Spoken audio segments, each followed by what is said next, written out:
Straight of Hormuz यानी आबनाए Hormuz, जिसे हिंदी में कहते हैं हॉर्मुज जल डमरूबंद, इसमें जहाजों पर हमले हुए हैं।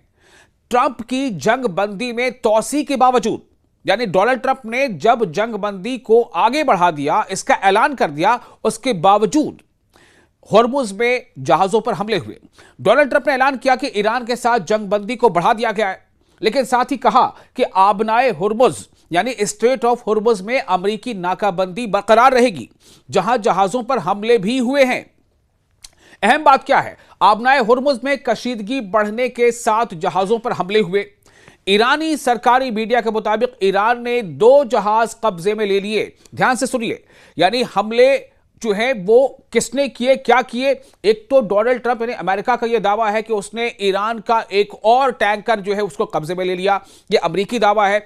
वहीं ईरानी सरकारी मीडिया के मुताबिक ईरान ने, जी हां, ईरान ने 2 जहाज कब्जे में ले लिए। डोनाल्ड ट्रंप के मुताबिक जंग बंदी मुज़ाकरात खत्म होने तक जारी रहेगी, यानी यह जंग बंदी जिसका खात्मा हो गया था, 2 हफ्तों की जंगबंदी की मियाद पूरी हो गई थी। अब डोनाल्ड ट्रंप ने जो ऐलान किया है, खुद से जो ट्रूथ सोशल मीडिया पर पोस्ट किया, उसके मुताबिक जंगबंदी अब एक्सटेंड की जाती है। एक तरफा तौर पर उन्होंने इसे आगे बढ़ा दिया है।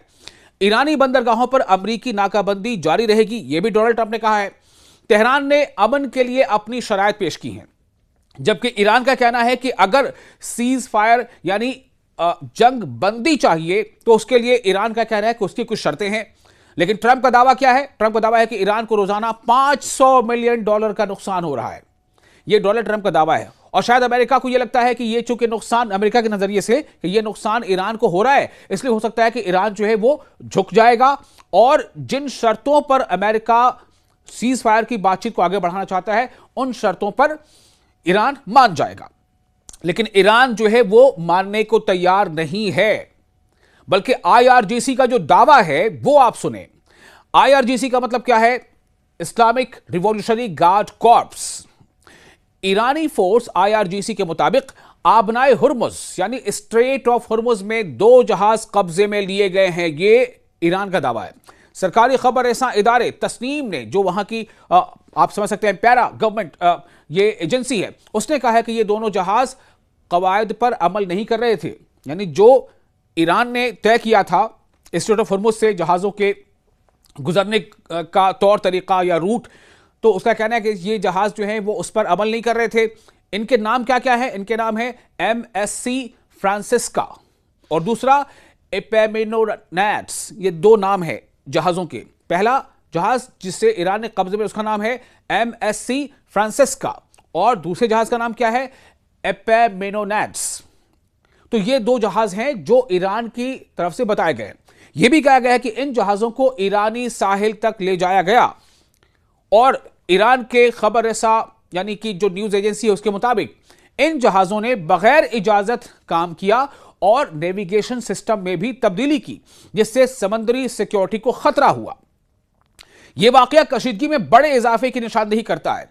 यानी जो अभी वहां पर तनाव चल रहा है समंदर में, ईरान बनाम अमेरिका, और इस तनाव का खामियाजा दूसरे कई देशों को हो रहा है, जिन देशों के जहाज इस स्ट्रेट ऑफ हॉर्मुज से गुजरते हैं।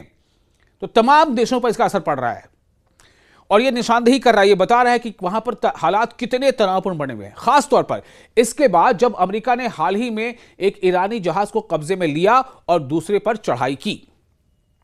जंगबंदी में तौसी ये कैसे हो गई, ये बहुत अहम है, समझना होगा। डोनाल्ड ट्रंप ने कहा कि जंगबंदी उस वक्त तक जारी रहेगी जब तक ईरान अपनी तजवीज पेश नहीं करता और मुज़ाकरात मुकम्मल नहीं हो जाते। यानी अमेरिका ने एक तरह से देखा जाए तो एक तरफा अपनी तरफ से इस जंगबंदी की मियाद को, सीज फायर को जो 2 हफ्तों की थी, उसे आगे बढ़ा दिया है। अब इसे आप क्या समझें?